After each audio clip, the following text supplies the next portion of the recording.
It is sometimes suggested that nothing really matters because it is all just temporary.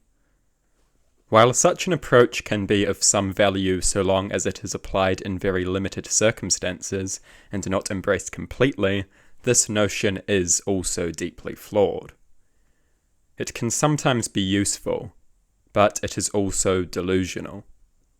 The temporary is all that matters, and it matters a great deal. It is the curse of temporary beings to be dominated by temporary forces. One can assert that nothing matters because it is all temporary. Yet they are not indifferent when faced with the prospect of temporary suffering. The pain caused by a punch to the face is temporary. Yet not one of these nihilists will remain indifferent when confronted with the prospect of such an experience. One can allege that the temporary does not matter all they want. They will still feel pleasure and desire it. They will still feel pain and despise it. You can claim that all is temporary, so nothing matters, all that you want. You are still going to feel pleasure and desire it. You are still going to feel pain and despise it. That is the curse of the temporary being. Temporary beings are dominated by temporary forces. Sentient existence is defined by temporary forces. It is temporary forces that give sentient existence its meaning. And you cannot escape that reality. One piece of bad logic is not going to silence the forces that define your existence. Many of these denialists allege that only that which is eternal truly matters. Of course, the eternal is not a state that temporary beings need concern themselves with. If temporary suffering is so easily dismissed, what is it that gives eternal suffering its edge? If suffering is not itself bad, what makes such a thing bad? Simply the fact that it is eternal? Then why the distinction between eternal good and eternal bad? If temporary pain is so devoid of character, what gives eternal pain its greatness? To be eternal is merely to amplify an already existing characteristic, not to conjure up the previously non-existent. Where did this idiotic idea that the temporary does not matter even come from? Is this merely because the temporary reality appears so insignificant when placed alongside the utter obsession with the eternal exhibited by many a religious dogma? Allow me to ask you a hypothetical. Let's suppose that someone punches you in the face. They leave you to suffer the pain of that punch for 2 minutes. Then they work their magic. They heal any physical injury. They completely erase any trace of memory of the event. And they rewind time so that you weren't even deprived of 2 minutes. The experience still happened, and it still caused you to suffer.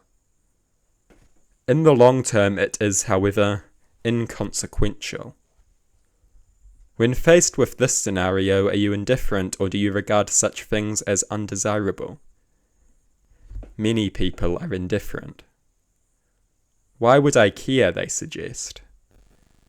This hypothetical is of course an analogy for the temporary nature of life and the suffering it contains. Anyone who suggests indifference when confronted with this hypothetical must do one of two things. They must draw an arbitrary line based on amount of suffering or length of suffering. A line which determines what can be regarded with indifference and what is meaningful. Or they must regard all of life and all the suffering it contains with indifference. For the suffering of life is ultimately just as temporary and inconsequential as the suffering in the hypothetical. Many are indifferent when confronted with the hypothetical because in the end it doesn't really matter. The same can of course be said of every piece of suffering that inhabits the real world.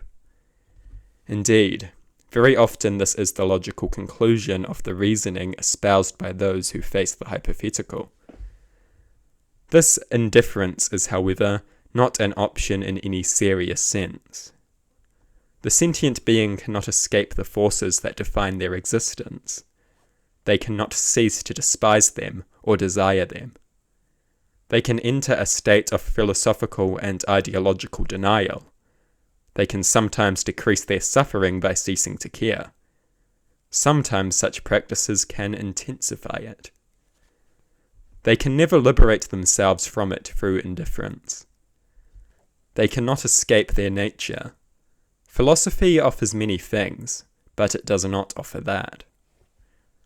Suffering may be temporary, but when one suffers, one still suffers, and one has no choice but to despise it, regardless of the denialism and delusion they seek comfort in. We can take comfort in the temporary nature of things while accepting the fact that the temporary matters, and it matters a great deal. That simple truth is the reality of sentient existence. For sentient existence is a state of being that is utterly defined by temporary forces. You can deny that all day, every day. You will continue to feel pleasure and desire it. You will continue to feel pain and despise it. You cannot escape the forces that define the sentient experience. Rather than living in denial and delusion, one must find rational ways of engaging with these forces. Because the temporary does matter, and it matters a great deal.